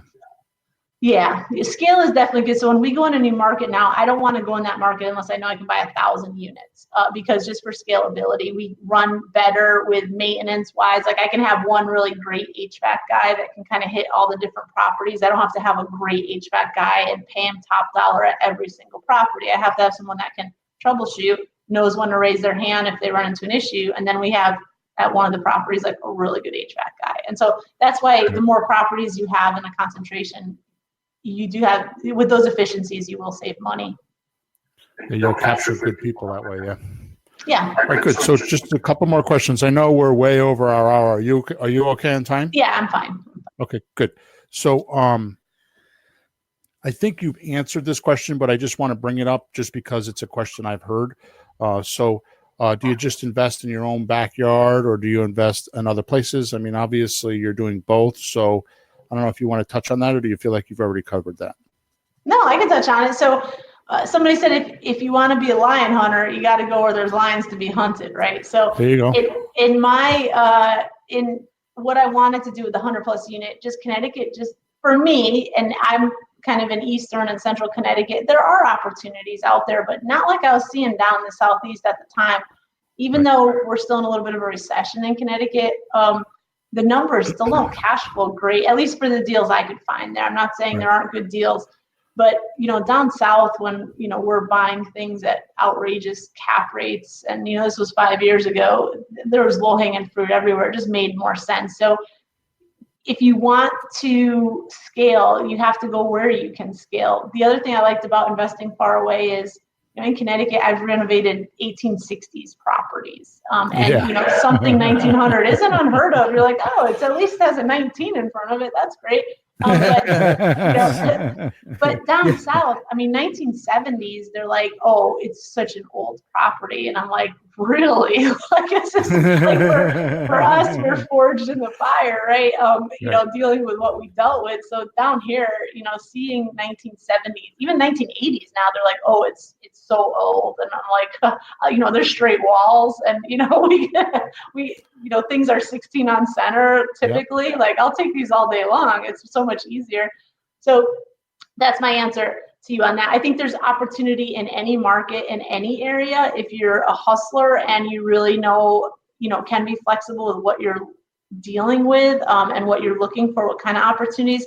Something I like to say is that we don't create the market, or we work within the market. We don't create the market. So that's one thing you do have to be aware of, is what is your market, and work within that market. Don't say, this is what I'm going to buy, and I'm not doing anything until I'm buying this. I'm going to find it. It may not be there in your market, so you have to go find a market with that. So be flexible. Yeah. Cool. All right. So, wow, this it's amazing how the conversation goes, because the question just kind of follows. So how do you know where these buildings are? Like, you're talking about, be in the right market. So I know there's a whole strategy to it, and I don't expect you to go through every step of it, but how do you, I know before you were talking about how governments are redoing cities and stuff like that, but how do you know where is a good place to get involved when you're talking about these types of properties? Well, I like to see in general that there's more than, one deal that I can buy. That's important to me. So somebody may send me a great deal somewhere, but it's like, okay, will I be able to get other properties in this location? Because you don't want to have to fly a couple hours to check on one building, right? You want to grow it and scale it. That's why we're in this business. So I'd say that, but I want to make sure that it's an area that, let's see, how do you find there? It's really tough right now because so many markets kind of all emerged at once. You want to look for job. It's really jobs is what we follow. So where there's jobs, that's where people are going to be moving into. if jobs are leaving an area, you don't want to be investing in that area because you're not like going to be Connecticut. Like Connecticut. Well, touche. We're scaring people out of here with shotguns, I'm telling you. And it is a shame, but you do also learn in real estate, everything is cycles. At some point in the future, people will be pouring back into Connecticut. It'll be the place to be. So, when that is, we don't know. But yeah, you want to look, where are people going to? I mean, right now, my focus is more on tertiary markets, which is kind of the lingo word for, just secondary markets. So, maybe we're not right in Atlanta. We're a little ways out into some of the other markets. You want to see where the growth is going. Typically, you follow infrastructure. So the growth is going to be going on one of the highway legs out of the city. Where is that growing as new companies are moving in? What direction are they? Well, that would make sense because if the city's really hot, then it's just expanding, right? So where's it expanding to, right? One of the suburbs. Exactly. I mean, the better the schools are, the better schools they're rated, those will be your better markets. That's probably where the expansion is going to be too, is because that's where people are going to want to live, but if they're, I'm seeing a lot of cities right now is like big distribution warehouses and, big distribution along infrastructure. So where are those cities, where's the head of that? Is that expanding? Just what the city's doing, again, just to see that they're trying to improve. They hire economic development guys to make the city attractive. So what kind of incentives are they offering? Like Cleveland, Ohio, that used to be a joke about going there, but now it's a really hot place. But they had a huge tax incentives with tax abatements. It changed the city. So, just look, where are those things coming up? And the earlier you get there, the better. What they say, buy the rumor, sell the news, or something like that. So, the sooner you can get into a market with a little, I call them sparks, with a little spark of something happening, the better. And the way I approach these markets is that as long as I could buy something and my investors are safe, we're making a decent cash flow, that's kind of my line of what I will buy. Because if the city takes off, like I think it will take off in a few of these tertiary markets I'm going into, then we're gonna just crush it, and in a good way. And if we, if it doesn't work, so maybe it's a little bit of a slower growth, but I know my investors are safe. We have, good cash flow going in. There's, the planets don't have to align for it to be a good deal. So my father-in-law is he's 80 something years old, and he's heavy into stock markets. And one of the things that I recognize that is very similar to what you're saying is he looks at like what you're saying. News is one thing. I mean, news is big with the stock market, but more like the management style. I mean, his money tends to flow with management styles. And I think that's really what you're saying with governments, like the management style. Like, is there new management in the city? Are there aggressive people that really do want to help, and they're willing to put the forces into doing renovations and fixing the downtown area and, making sure the roads are fixed and, properly managing the money. And I think that's, tied together with what you're saying. What I'm hearing anyways is with the job influx, people coming in looking for money and good management with the city, it kind of makes the perfect storm for you to be in that area. Yeah, it's a perfect environment to grow something. Yeah. And when we come in with these properties, I mean, we're seeing one of the markets I recently went into, we purchased 5 properties there in the last 12 months now. And so we come in and we're investing $25-30 million. And so they'll make an appointment with you. If you say, hey, I'm coming in, I see what you're doing in your city, I want to invest as well. This is our track record. This is what we've done to other neighborhoods and you do get their attention and they want to meet with you. And that's what you want to see. If you're chasing them down and they don't care that an investor is going to come in and spend $25-30 million, $50 million, whatever it is. That's an indicator. It's an indicator. Yeah, exactly. But I mean, I had somebody clear their schedule for me last week. He got us in there. He was so excited to meet us. And I'm like, all right, this is a city I want to be in because this is how they're going to treat not only me, but other investors as well. So we want to work with cities like this. The most valuable thing I've learned from you today, the most valuable thing, and I want you to not take this lightly, okay? is your detail. You keep saying, I go there. I sit down and I talk to them. I go look at it myself. And that's completely like me. I mean, that's just me to begin with. But that is, it just kind of keeps sneaking through. It's like there's no, you're going to do everything you can to not have the wool pulled over your eyes. You're going to go talk to people. You're going to have a relationship. You're not afraid to get out there. You're just like there. And that is just so cool, because that's not the way the world is now. It's like text somebody and hopefully they'll text you back, or leave a message with someone and you think you actually talked to them when you left them a message and they don't call you back for 4 days. You know what I mean? That's not happening in your world. That just doesn't happen. I could tell. All right, good. Final question, and then we'll get out of here. And I left the toughest for the last. Okay. So yeah, the last question is, how were you able to get over, and this is not so much for myself, because you said something yesterday when I talked to you that I also feel like I don't feel like I got the fear gene. I'm definitely, that's not me, every once in a while, if I like really get in a pile of crap, I'll be like, oh man, what did I do? That's as far as my fear gene goes. Right. But a lot of people have that. So how were you able to get over the fear of buying your first large building and like getting going?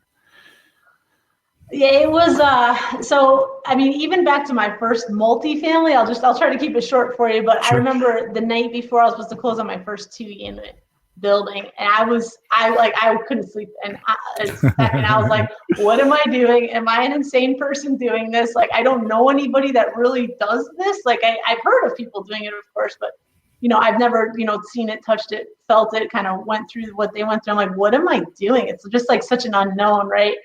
And I remember my husband saying, well, what are you so scared of? And I'm like, well, what if they trash the place? It's like, what is it? It's sheetrock, it's paint.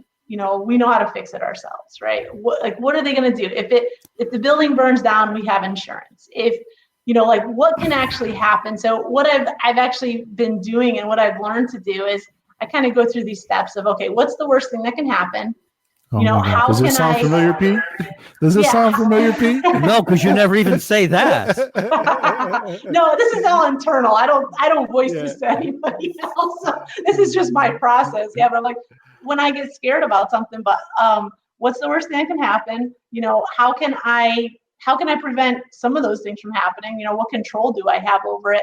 And then, can I deal with ultimately what's the worst thing that can happen? I mean, you get being sued is just, it's not a matter of if, but when you're a landlord, like sooner or later, somebody's going to say, oh, that's a whole nother topic. I have some ridiculous pictures of tenants with little pieces of sheetrock on their shoulder like this, like their friends like caught it in midair. But anyway, the judge is going to fall for that, by the way. Crazy stuff. Yeah. It's just, yeah. So anyway, that's how I get through that's how I got through my first little 2-family one. And then after that, it was fine. And I realized then it's just rinse and repeat. The next one is easier. The next one's easier. For my first big one, that was the first time I had raised $1.1 million of other people's money. That was the first time I had that much money of other people's in it. The property was out of state, my first out of state purchase. I was using a third-party management company. First time I used a third-party management company. So I was, there were just so many things going on, and it was terrifying, to be honest with you. But it was 117 units. It was in Atlanta. And I remember I got to the property, and I remember standing there, like looking from the bottom of the driveway. It's kind of a straight shot, and all the buildings were kind of a U shape around it. I just remember looking, I'm like, all right. I'm like, you know what? If all else fails, I'm like, I know I could run this sucker myself. Is what I did. I'm like, I know between my family, like we could turn units, we could rent this sucker out. Like, I know everybody's money will be safe. Like, I know I can protect it. I'm like, I can do this, and went ahead and closed on it. And, once I got in there, I'm like, just from my experience of probably a lot of your listeners, understanding how to do things themselves and having a couple small rentals. And, like I said, you're more well equipped to do this. And what I didn't realize how well equipped I was to do it. And by the time I got my second deal, I'm like, I literally ran circles around other operators that have been doing it for 30 years. I knew more just from my last 5 years of building up my little portfolio in Connecticut. So anyway, that's how I got over my first fear, is just saying, okay, you say, who can I call if I really get stuck? What's going to happen? Because you really don't know what you don't know. Was the biggest fear, I guess, out of them all, because I like you, Bill. I want to interrupt you. Go ahead. Yeah. So when you say, I don't know, because we've been talking about that a lot in the last several podcasts. What that means is when you say you don't know what you don't know, what that means is you're not aware of the obstacles that are in front of you. You're not aware of what could happen. You just have no reality on it at all. And that's what that means. You don't know if something is there or not. Yeah. It's like a dark space. There could be something there. There could not be something there. And you just don't know if you should be worried or not. Right. But when anytime I throw something up, Bill goes, "We're not at that step yet." Yeah. It's because that's how I do every deal. It's like, let's do the next step. You don't try to do the whole deal. You just concentrate and isolate your attention on the next step and do it right. And then that will bring the next step. And you just keep doing the steps. That's pretty funny, Bill. That's one of the ways I get, like, in the beginning, it is overwhelming to think of all the things you have to do. So many moving parts to be able to close on one of these. But that's actually something I do if I get, like, if my brain starts kind of winding out of control, I bring it down to, okay, what's the very next step? Let's concentrate on that. It's exactly what I go through too. So we may be dangerous together. Yeah, exactly. And then what you're saying, what you were just saying a few minutes ago, I mean, I've actually talked about this with my coaching group. Like, we've had like long discussions on this in the coaching group. Mm-hmm. What you say is just, it's so weird because I feel like you're inside my head. It's like, I do that so often. It's like, okay, so what's the worst that can happen? And then I start running the scenarios in my head, and then I start confronting, well, I can handle that. Or, yeah, I think I can handle that. Or, that's not so bad. I think I could pull that off. And then I start convincing myself, well, it's not so bad. Yeah. You know, and when you can do that drill, it's just phenomenal how you build confidence in yourself. And you're like, yeah, I think I could do this. You're not certain. You still have that little bit of doubt, but you generate enough energy and power to like plunge through it. Mm-hmm. And it's just an amazing drill. I don't even know. I just did that ever since I was a young kid. And I don't even know where I got that from. I just did it. It's just whatever it takes, and never quit. That's the attitude. It's like I have had partners say, Maureen, there's something wrong with you. Like, you were born without the fear gene. I'm like, no, I just know how to process it. And I'm pretty confident. I mean, I can solve, there's, knock on wood, there hasn't been anything yet I haven't been able to figure out, but and you also rely on, you don't have to know everything about syndication. You don't have to know everything about, every PPM and OM and all the documents, because you do have attorneys that guide you through that. You have your SEC attorneys. Okay. Whoa. Sorry. The BPL and the TNT. Go ahead. And the 1, 2, 3. Yeah. I understand, but I'm not sure if other people may. Syndication means putting groups of things together, like money and people. Absolutely. Money. It's just a pool. The way I describe it is like that $1.1 million that I had to raise for the first deal. You can basically break it down. If 11 people put $100,000 into a pool, that's what we did basically into an LLC. We bought it with the LLC. So it's called syndication. That was the biggest. OPM is other people's money. No, right? No, PPM, private placement memorandum. But it is also, you're not wrong.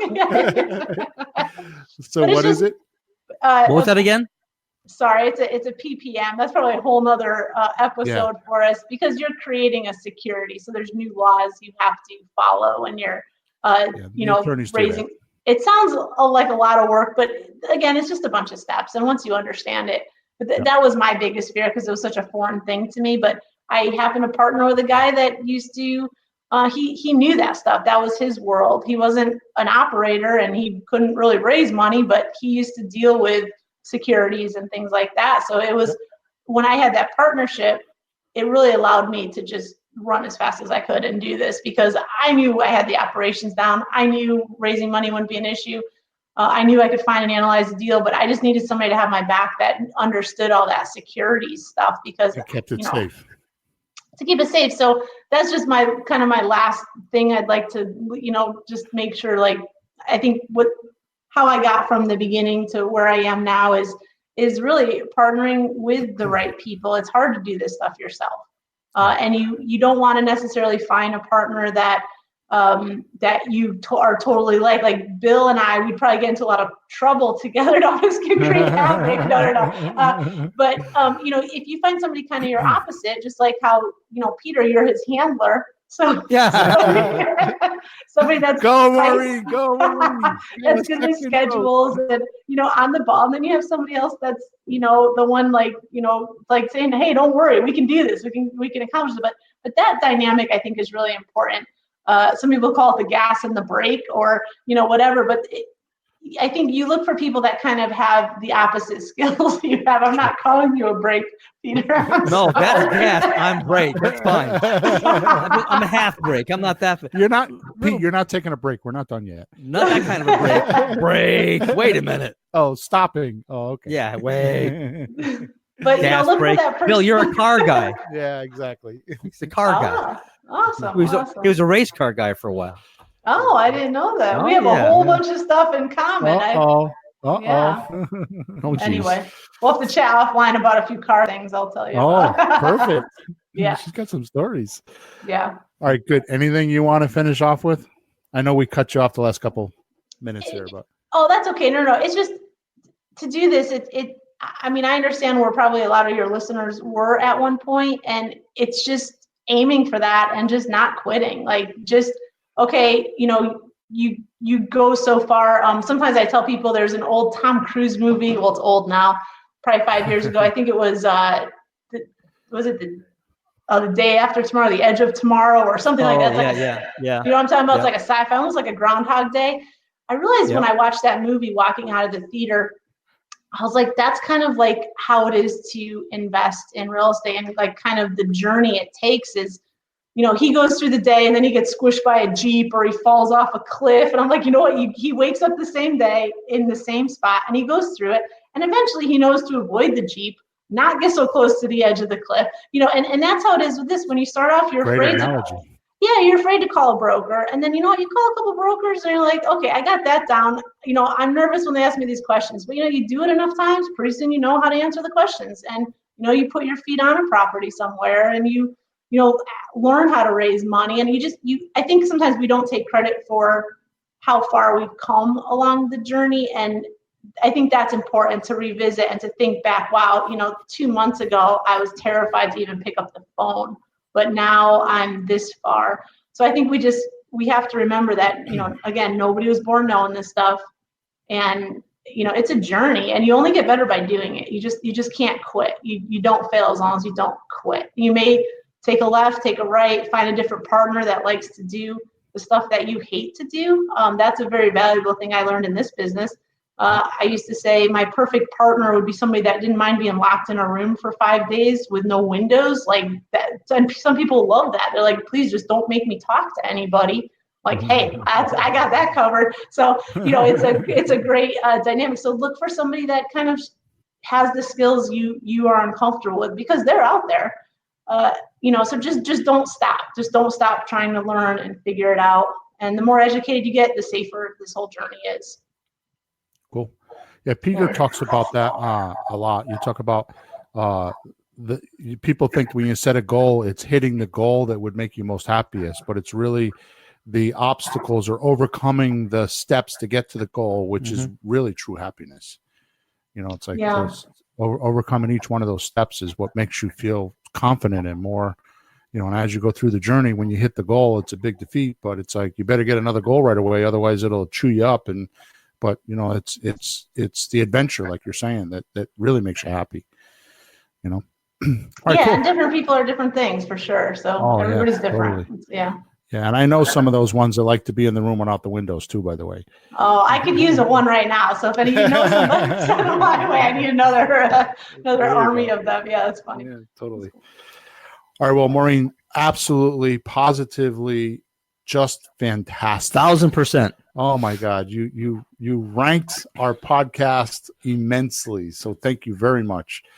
Your candidness and your honesty, and you're just real, man. If my listeners can't get that by now, then that's fine. I don't know if you want to do this or not, and if not, that's fine. But before you mentioned the Facebook page, they can go check out your projects. Do you want to talk about, you tell them where they can go, or you want to not? Oh, do it's that? just in my name, Maureen Miles, or my Instagram. We put out stuff like I had actually just looked at the playground that we put up at that particular project is all. So that was on my brain. But 4M Capital is the name of my company.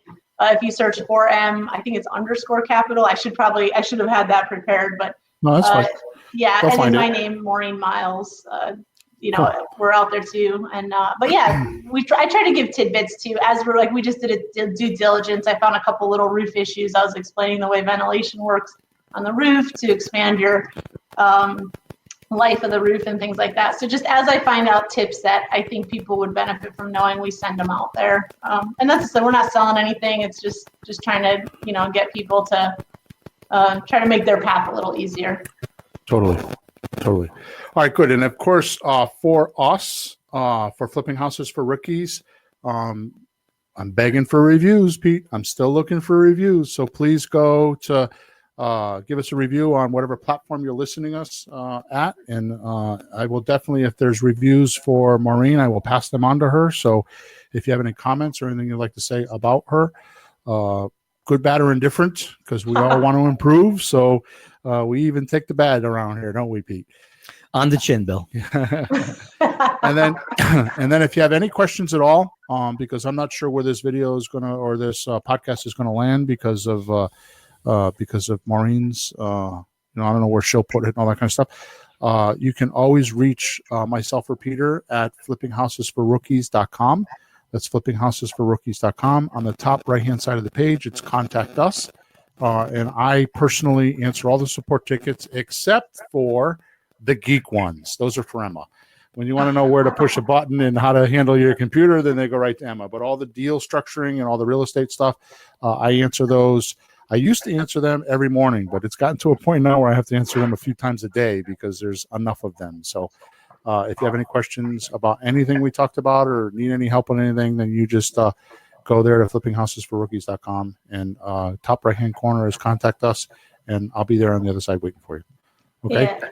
And our website too, I'll just throw it out there, is Sure. it's the number 4M like Maureen and then REI.com. So 4MREI.com. And there's a contact us page there too. So Perfect. And probably answer them yourself most of the time, right? Yeah, I have a team too. So either one, it depends if it's a basic level or if it's something that, our investor relations person, we have quite a team now that does a lot, but yeah, it'll always get up to me if there's something that needs, but I do answer a lot of it myself and get on the phone with people as well many times. All right. So I think we're done. Again, I can't even put words to how much I appreciate you spending time with us and just being so candid and so just straightforward and just answering questions. I mean, forget about my listeners at this point. I mean, to some of the stuff this show was for us. Today, it was totally. We did this for us. We don't care if anybody listens except for your benefit. Yeah. We were happy today. Maureen, next time you're in Connecticut, ice cream's on me. Sure, sounds good. Wow. Sounds good. Peter doesn't eat ice cream. Wow. Oh, you kidding me? I don't eat ice cream much either, but I'll eat it with Peter. We'll go get ice cream. So I'll have my handler call your handler, okay? Okay, sure. I'll send the number over. All right, cool. All right, we're over take now. care, guys. Thanks, guys. All right, Thanks, Maureen. a lot. Yep, take care. Thanks for tuning in to the hottest real estate topics on the planet with Bill and Pete. If you want to continue learning how to buy and sell real estate without money or credit, head over to flippinghouses.club for some cutting-edge real estate wealth tools. Or contact us at info@flippinghouses.club.